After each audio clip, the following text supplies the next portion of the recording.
This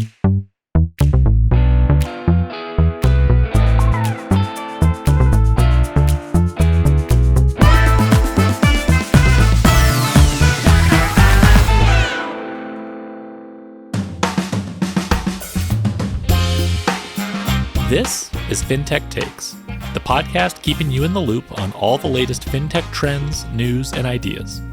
I'm Alex Johnson, creator of the Fintech Takes newsletter, your host and self-confessed fintech nerd. Let's go! Hello, and welcome to a very special mini-series here at Fintech Takes, a series that we're calling Killing It. This is a podcast that my friend Jason Henrichs of Alloy Labs and Breaking Banks and I decided to do because we were tired of only hearing stories in entrepreneurship about success, about things going up and to the right, when in fact, the vast majority of entrepreneurial experiences don't go that well. Normally, they end a little bit in a whimper rather than a bang. Sometimes you have to shut down your company. Sometimes you have to find an exit, or sometimes you personally just have to step away from something that you've dedicated a large chunk of your life to. This podcast is about those stories. Our first episode features just me and Jason talking about the series, and Jason, who was a co-founder of Perk Street, one of the very first neobanks in the world, sharing some of his observations from his experience going through that shutdown process and what it felt like. And then teeing up the rest of the series where we're going to talk to entrepreneurships across fintech. Some you know, some you don't, where we're going to talk about their failures and what they learned killing it. So please enjoy. Alex, thanks for joining me on the new series. I'd like to say I'm excited about it, but maybe pensive is a better word. We hear so much about the unicorns and everything in a world that went up and to the right. I think 2023 was a great realization that everything does not go up and to the right. And yes. I would say 2024 is a realization there is no silver lining per se, that everything is guaranteed a soft landing. And so if we talk about how I built this, this is kind of the antithesis of how I built this. This is how I did not build this. This is how I failed this. This is how I crushed this, or is where we got the title for this is how I killed it. Actually, yes. Dan O'Malley and I, back in the day when Perk Street was a high flyer, and the reality was our investors were walking away, and everyone was like, "How's it going?" And we like, "We're killing it." Yep. Literally, we're killing it is what we're saying inside. Like literally the business is dying because a series of choices we're being forced to make. Totally. But we struggle to say that. So this is the podcast on entrepreneurs who are going to come in and talk about tough decisions, that they've made. Come lay down on our virtual couch. Yes. No, I mean, you and I are not licensed therapists, but I think we do recognize that there is sort of this unhealthy vibe in the fintech ecosystem, which is particularly coming out of 2020 and 2021, when I've compared it to like when you'd play Mario and you'd get a star and you could just run through the level and just bash through whatever objects were in your way, and like nothing could stop you or slow you down. You're like, I'm amazing at Mario. I mean, entrepreneurship generally, it's not like that most of the time, right? And in particular, in the waters that we swim in and in fintech with, venture capital investors and people looking for unicorns and big exits, like that's a high stakes game where there's a high rate of failure, right? And I think that so much of what we see just sort of shared publicly, and this is what I see on Twitter, this is like the kind of discourse that I see a lot is, well, here's how you get to peak performance. Here's what success looks like. Here's how you have to grind away. And the other side of that is, what does it feel like when you've been grinding away and doing all the things you're supposed to do, quote unquote, to build a great startup? And then for reasons that, have to do with the choices you made, but also reasons that have to do with just the broader environment and timing and luck and all these random things, what does it feel like to grind away and then get to the end and you didn't get to where you wanted, or where you did kill the thing that you were trying to build, or you do have to deliver terrible news to, your co-founder or your early employees who believed in you? Like, what does that feel like? And how do you bounce back from that? I mean, I think those are the questions we're trying to answer. And I think the thing that's cool about fintech is, and this is what we're going to be hopefully exploring in this series, there are a lot of awesome people who have these type of stories, right? You have this story with Perk Street. There's a whole bunch of other folks in the industry who've gotten knocked down to the mat multiple times and have gotten back up and can explain to us like in detail, in pain, what that feels like and what it takes to kind of walk away from that. I get quite a few, DMs or people who have my email reach out to talk about this, and they do feel Yeah. like they're alone. And I'll be honest, like the story I told coming out of Perk Street was not 100% the reality. Just Sure. like killing it was factually correct. We were killing it. Mm-hmm. But the reinvention piece of it, because there was so much shame associated with having Totally. been so publicly meteoric rise, and then Mm-hmm. little known fact, I don't know that everyone knows this, but you find it if you Google the somewhat buried. One of our big partners was Dave Ramsey, which I got a whole other set of stories to be telling about that one. But he went so far when we were in the sales process and we kept him abreast. He went on his radio show, like him or not, has quite a following. Oh yeah, he called Dan and I slime bags, and that we deserve to be dead, which also made for a pretty interesting response. We had to actually hire security at Park Street at the door, because we had rabid followers who turned more rabid than fans. Yeah, that's crazy. Yeah. And it's interesting when you think about the rebirth. I don't often share this. I don't think I've ever put it on camera publicly. So one year at Dave's holiday party, he gave me, you can see here, zoom in, a Dave Ramsey special. He had a cask of Blanton's and knew I love my bourbon, done. And you will note this has not been opened, right? Yep. It's not been digested, but it has sat on my desk now for 8 years. Mm-hmm. I call it my FU Dave Ramsey bottle of bourbon. And I look back at that bottle of bourbon all the time and I say, I don't know what success it is, or when I'm at the end of the journey that I'm actually going to open this and have a drink, but I've proven to myself I can claw my way back. And I think that's part of the message. Absolutely. Yeah, no, I completely agree. And I mean, I think that, to add to that, I mean, one of the things that people don't talk about a lot with this stuff is there's a lot of like vulnerability associated with this, right? Because, and I felt a version of this, with Fintech Takes, but there's something very scary about saying, this is an idea I have for a thing that should exist. Like the world should be different in this specific way. And like, pursuing that idea, pushing that idea out there, getting like really, really aggressive, in your case with Dave Ramsey, pushback on this vision that you have for the world, it not, again, working out or things not going exactly the way that you had anticipated. And it's funny, I mean, failure looks different to everybody, right? I mean, I have definitely talked to founders, and I'm sure you have too, where they ended up getting acquired. Financially, they did okay. Their employees ended up at a new place with stable employment. And they feel like a failure because like the thing they had in mind was a different exit or was going public or was doing something else. And so I think in a lot of cases, and this is something I'm looking forward to exploring in this series, like what were your expectations going into this? And how did reality and those expectations smash into each other? Because, feeling like a failure, feeling that shame is a lot of times a function as much of our expectations as it is about anything else. Yeah. And the expectation setting, I think, is an important part. One of the guests we have coming up to tease out storied bio when you look at the products and companies he has been involved in. And yet one of the things he shares as we were prepping, asking him to be on the series, was each time letting go of that, how difficult it was. Yeah. And it makes me think the analogy, almost of letting go of like a part of your life, whether it be like the letting go of college, that was a period, or the post-college, or relationships or friendships, right? Like there's a sense of loss. And one of the consistent themes that is, or words that has come up as we've been doing prep for this is, whether it's an exit, a good exit or a bad exit, whether it is exiting, but the company goes on, is the grieving process that Yes. goes with this. Yep.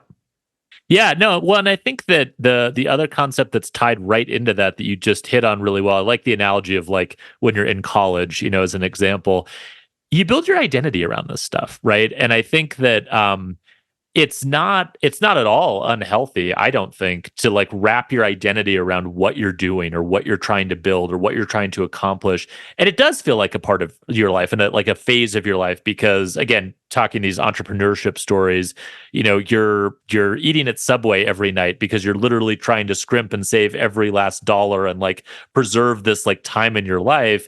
And that's like really resonant. It becomes a part of like who you are. And, much like any other type of loss that you have to grieve, like part of it is you're grieving a change in your identity and sort of how you conceive of yourself. And so I think it is so interesting. And I am looking forward in this series to talking to people who are at different stages of that, right? Because we're going to be talking to serial entrepreneurs who've been through this a lot of times and have a lot of scar tissue buildup. We're going to be talking to folks who walked away from companies that are still doing well and are still in business because just personally for them, they couldn't kind of continue along that path any longer. We'll talk to people who've been through their first failure from an entrepreneurship perspective, and it's still like a very fresh wound. And everyone has sort of a different sort of experience based on where they are in that journey, kind of letting go of those identities.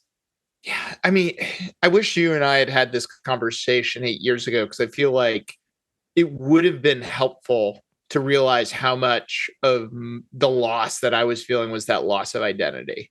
Yeah. And we did a double whammy. Is that my wife wanted to get out of Boston. We moved back to the Midwest, to a place where like literally knew no one. Yeah. In terms of who we worked with, and the upside, people didn't know the backstory, but I also felt like a person without an identity. Like, totally. My identity was my golden retriever. Absolutely. Right. Yeah. You're sort of like, you're like clinging to these last things that can be a part of your identity while trying to build something new. And I'm glad you mentioned the moving thing, actually, because that's the other thing that hopefully will kind of come up or that we can explore in this series a bit.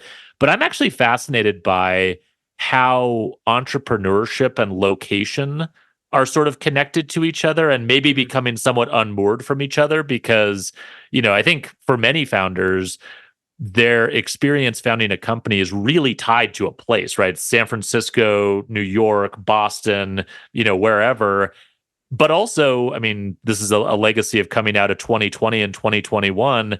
We're seeing a lot more kind of remote work or hybrid companies or starting up in kind of interesting locations. And, talk about like feeling lost or feeling like lonely. I mean, at least when you were starting a company sort of in the old world where everyone was in the same room, which still a lot of people do, like at least there's sort of a bonding experience there. I can't imagine starting a company now and being remote and just sitting like alone in an office. So there's all these layers to the experience of going through this and how it's kind of changed. And I can't wait to unpack that. Yeah, well, and compound that with the number of solopreneurs. Totally. I think back to early, first in my entrepreneurial, then VC journey, and back to entrepreneurial, almost always you had a founding team.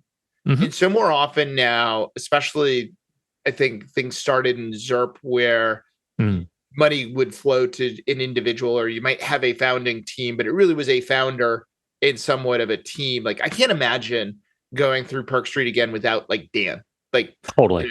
His daughter, who's now old enough to joke about it, used to assume anytime he was on the phone late at night, like he was talking to me, because like that's what we did. And it was not only the strategic and tactical, but it was the, how do we weather this? Yes. No, I mean, and I think that's a really, really good point about just the experience that you go through. And even like, I mean, another element to this that I'm fascinated by, and this kind of is a contrast between the ZERP years and now that we're sort of out of those, but, the idea of like bootstrapping versus raising money, right? And I talk to lots of founders all the time who will describe different parts of the entrepreneurial journey really differently, right? And so they'll talk about, oh yeah, when we were building the product or when we were talking to users, it was like amazing and it was hard, and it was stressful, but it was so energizing. And then they'd be like, and then we had to go into fundraising mode. And like that's a totally different, like it's like downshifting almost. And it was super stressful, and we had to go talk to investors, and we weren't sure what the right timing was. And we were trying to time the market. And so I think the other part of this that's so hard is, to your point, there are all of these different ways of doing it, right? There's not like one playbook for building a business. And the decisions that you have to live with are, and we're going to talk to some other folks about some of these hard decisions.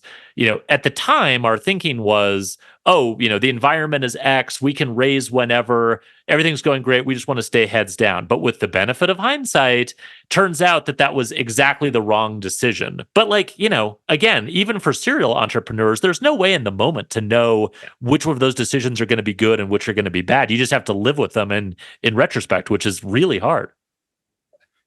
Even if you've done it before, Totally. history is no secret roadmap for what the right decision is the next time. I do think we discounted the value of experience in thinking through these things, but it's not perfect. No, and actually, maybe the shame might be even more for someone who's been through it a couple of times and then still kills it and finds out that, like, wow, as much as I thought I had learned about this experience, turns out, yeah, like entrepreneurship is hard every single time you do it, and experience isn't a perfect guide to what to do in the future. Yeah. And I feel this so often now relegated to the investor role and, advisor role with CEOs and coming and saying, thinking through this decision, what should we do? It still gives me that moment of kind of panic, right? Like I'm not the one who ultimately has to live with the decision, but just how hard it is. Oh, yeah. When those begin to feel like life and death. And I think that becomes particularly painful when you're facing decisions that, could ultimately lead to death. I think the one that absolutely every entrepreneur and, especially first-time entrepreneurs wrestle with is downsizing, getting budgets right. Yep. It's hard, especially people who've given so much to get you where you are. Well, and I think that's a really good one where it's like, and I've been through this a few times personally, it's not necessarily the fault of anyone, right? Like it's always easier when there's like a very clear, like, oh, we're going to do this because you screwed up. And like that's a very different experience, and it's tough, but like you can probably live with it. The one that's really hard is having to tell people who gave everything for your business and your idea, who did everything that you asked and did it well, it's not going to work, right? And like and a lot of times the reason it's not going to work is because of a decision that I made where I screwed something up. And so I think you're absolutely right. Like the weight of responsibility being in this type of role is just incredibly hard, and something that, again, we don't talk about. We glorify the upsides to it, right? And there are really fun parts. I mean, I'm sure you had a lot of those experiences at Perk Street too. Like when you're riding high, it absolutely feels amazing. It's funny. It kind of reminds me a little bit, and you and I talk about this a lot offline, but the entrepreneurship journey feels a lot like parenting, I think, in a way where it's like, because I don't know if you remember this, because I know your kids are now a little bit older, and like, your brain sort of causes you to forget these things. But I remember when we brought home our eldest son from the hospital, that first night, like the level of sheer panic you feel where it's like, I am responsible for keeping this thing alive and I have no idea what I'm doing. Like it's a magical experience in a way. And so you can sort of understand how people get addicted to entrepreneurship, or in my case, having more kids, but like there is something sort of cool about like that level of responsibility and that level of engagement, but man, is it stressful. It's interesting thinking about the parenting piece of this. Yeah. The challenge isn't just the baby. The challenge is the number of stakeholders you have invested in the baby, in the expectation. Who are giving you advice on like, hey, I used to have kids. This is the grandparents. And like, that's not how we did it. Or are you sure you want to do that? And it's like, I know you want the best. I know you're just like, you're invested in this round and like, you just want to see this company succeed. But like, could you back off and just let me do this? You know what I mean? Like, I'm sure that comes up all the time. Yeah, with my luck, this will be like the episode my mother decides to listen, or my sister decides to listen. I say, like, in right before COVID, we moved to Minnesota into my parents' basement while we looked for a house and then did a Oh, sure. renovation.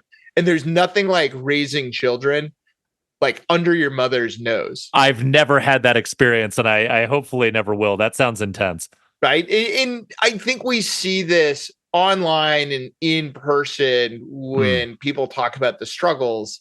Hmm. The challenge becomes the like, are you going to get the like? Wouldn't say you're Totally. doing it wrong, but you're like, what? Totally. What did I do? I can Yes. tell you're not happy. I'm like, oh, I don't want Hmm. to tell you what to do. I'm just saying. Well, and the analogy is a really good one actually between sort of the grandparents and the investors, because the other problem is the investors are who they are because they probably succeeded, right? They probably built a great company, had a great exit, like they have a great track record. And so as a founder, I'm sure you look at it and go, like when you go that sound like, oh God, like maybe I am screwing up. And like maybe like they clearly know what they're doing. And I feel this way, I mean, sort of egotistical, but I feel this way with my parents because like I'm awesome and my parents raised me. And so like clearly they have a track record of raising great humans. And so like if I'm screwing something up, like I don't want to do that. So there is this like weird pressure that you feel from that larger ecosystem, to say Yep. nothing of the fact, and I promise I won't stretch the parenting analogy too far, but like one other point on this is there is a broader industrial complex wrapped around all of this, right? Which is from a parenting perspective, like how to not screw up your kids, how to not raise assholes. Like there's all these like sort of like larger forces putting pressure on you. And I see that same thing with entrepreneurship and, tech startups and, just like the industrial complex of performance coaches and, advice from, sort of thought leaders in quotes on Twitter about how to build companies and how to build businesses and all the things you're doing wrong. And so to the extent that you can like drown out the noise immediately around you, there's still a broader ecosystem that's putting like a ton of pressure on you for how to do things the right way. Yeah. And fleshing out that ecosystem that can be hard, admitting to your friends, family, to your spouse that Mm, the thing that you sacrificed so much for wasn't going to come to fruition.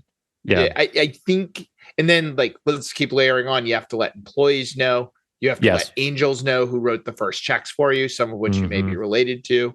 Yep. Um, you know, my uncle slash godfather was the first angel check I ever received back Hmm. in 1999. Hmm. Um, for a good 20 years, every year on my birthday, I got a card from him saying, I would have given you money, but you already lost some. And Oh, like it was not as much as he himself was a successful entrepreneur. He got it. And it was tongue in yeah. cheek, but Yeah. like you felt that weight. Oh, And for then sure. you have to tell your investors, Yeah. and they might be professional investors, meaning they have somebody else's money they're investing, but Hmm. it's still hard. And I do see a Oh, yeah. tendency on all of these fronts. And Hmm. we'll have Matt Harris of Bloom Credit on at some point to talk about him leaving Bloom and what he's doing now with coaching Hmm. entrepreneurs around this. Is the tendency is to kind of like jump on the ball and hope like you recover Yeah. from it, versus like those hard truths. And it's actually the absolute wrong thing to be doing. I can tell Hmm. you from experience, both Hmm. my own and hearing from others, is you actually need that ecosystem. Hmm. And it's going to be a lot healthier, not only as an individual, but I think you'll realize the people that rally to you Hmm. and are more supportive than you might expect might actually get you Hmm. in the right place. Yeah, no, and I think, I mean, just to sort of end on a sort of up note, because some of the stuff is pretty intense, and we'll be talking to folks who are going to share hopefully some stuff that's pretty personal and in some cases big challenges that people have been going through. But I do think we are also hoping to highlight like what that looks like when you find out people who are really truly invested in you and not just like your business or trying to get a good return on their investment, or finding employees that you had who follow you to the next company and the next company after that and the next company after that. And I think there are a lot of those really cool stories that come out of this that, again, like they're not shared because they're part of a larger story about failure, but there's some of the most meaningful parts of your life over time are the people that you find during failure and the lessons that you learn from that. So I think we're going to try to highlight those as well. And, hopefully this is a pro entrepreneurship, pro trying new things and getting off the mat podcast at the end of the day, right? Yeah. Well, I mean, it's about the rebirth. And that rebirth Exactly. doesn't necessarily mean another successful startup, right? Or an exit, or, an Amanda Payton, hey, let's, pick Let's up do the this phoenix again. from the ashes, Hmm. literally, pick it up and, reinvent the business itself. I mean, the number Hmm. of times that I've thought, oh, should I do Park Street 2.0, and then, Yeah. dismissed it. That isn't necessarily the path, but some of the journeys we'll have on are people who walked away from entrepreneurship altogether And that are have ended happier up, for it, right? Yeah. right. And not everyone needs to be a founder. Not everyone needs to be an entrepreneur. Not everyone needs to work within fintech. That's not a failure. But I do No. think the entrepreneurial journey is one that many people do benefit from. If you, What it teaches you something, right? Like whether you stay in it or not, you learn something from it. yeah, exactly. And I think what I would love to come of this series is a safe place for people to share that journey, and for the listeners to think through and go, oh, I'm not alone in doing that. The Yeah. failure is to stuff it, to not want to deal with it, to let Yeah. it affect my physical health, my mental health, my relationships, the what I do next. Do I fall Hmm. out of the ecosystem altogether Hmm. because, I feel like people are judging me, Hmm. how, the approach. It's timely because I just listened to it this morning. Um, the podcast of the guy who wrote The Subtle Art of Not Giving an F. Yep. And one of his life lessons, he said that he thinks everyone needs to learn, is other people spend far less time thinking about you than you do. The spotlight effect, right? Where it's Right? The like you spotlight feel effect. like everything is falling on you. I will tell you that was one of the greatest revelations that I had in my life, was when that I finally figured that out. And of course it came like at the end of high school, and I could have used it way before that, but like there are these moments where you realize, and you have to go through it. You have to come out the other side of it and go, you know what? Like I failed. The world didn't end.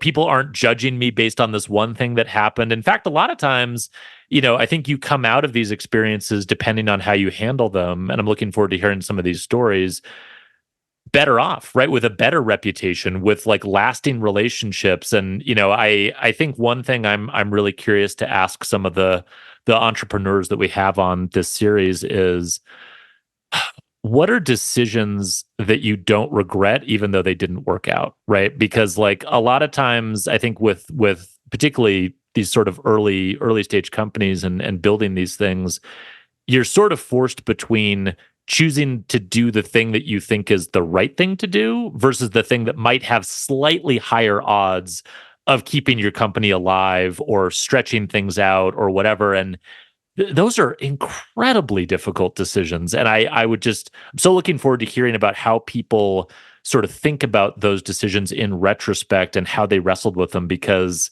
I'm not going to sit Yeah. here and tell people there's a right way to do it or a wrong way to do it, but how you live with it is the thing I'm really curious about. At the end of my first entrepreneurial journey, and a lot of lessons learned that I don't think most people know. So co-founded a company at 27 in biotech in the late 90s, when biotech wasn't a thing and young founders weren't a thing. Lesson learned. Founding a company with two brothers who are exceedingly close, like, puts you in the middle of Mm. battles that they've been having since they were 5 and 6 years old together. Yep. Yep. Like, physical wrestling was not an uncommon occurrence in the halls of US genomics. And it was actually Brad Feld had recommended someone they worked really closely with, a management consultant, as in consulted to management around leadership Mm. development, Hmm. by the name of Artemis Tchaikovsky. And this has stuck with me. So this is how many years later, 35 years. I don't actually want to Yeah. admit Yeah. how Yeah. long that is. But one of the big things he brought up around company culture, and it's true of all relationships, I think, when you worry about, will people work with me again? Will they invest in me again? Will they partner with me again if Yeah. I in my perception, fail now because it doesn't go the way I wanted. And what he said was, here's what defines life. It is the promises you make, the promises you keep, and more importantly, what happens when you have to remake or ask for forgiveness for promises that have been broken. That's amazing. Yeah, I mean, that's exactly right. And it's one thing, and I think you and I will find this when we were kind of progressing through this series. I'm blown away constantly by just how small the fintech industry is, right? And I talk to people all the time about this, where it's like, the more deeply you get sort of embedded in the ecosystem, the more you realize you just keep running into the same people and you keep talking about the same stories. And like, and I think this is true everywhere. Like these ecosystems where great things get built are really small. And the currency of those ecosystems is relationships, to your point. And so like the relationship aspect to all of this, particularly contrasted with like how lonely the process is, I'm really interested to explore, because I think that's extremely well said. I mean, at the end of the day, will people work with you again? Will people work for you again? Will they jump off that entrepreneurial cliff with you again? Will they invest in your company again? It all is a function of those relationships, much more so than like, was it profitable or not? That's not how it works. Yeah.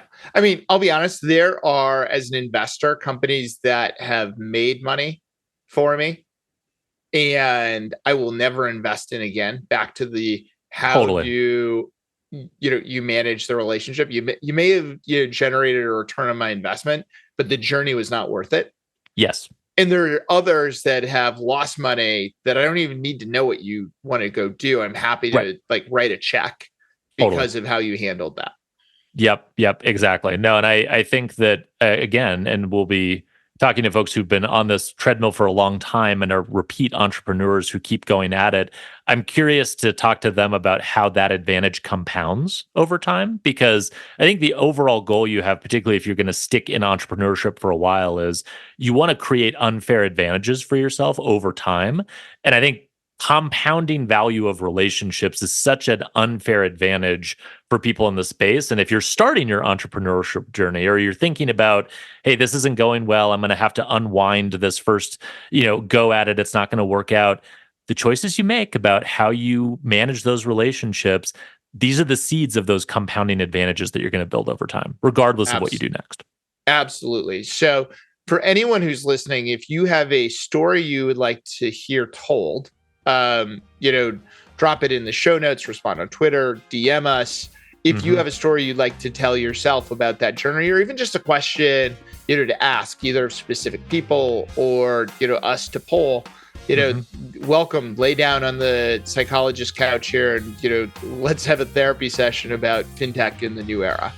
That's right. We have plenty of room on the couch. So we hope that you will join us. Plenty of room. Thanks for being part of the journey with me here, Alex. Yes, sir. I feel better already. Me too. Thank you for listening to this episode of Fintech Takes. Stay up to date with emerging companies and the latest fintech trends by subscribing wherever you get your podcasts. And if you love Fintech Takes, please tell a friend.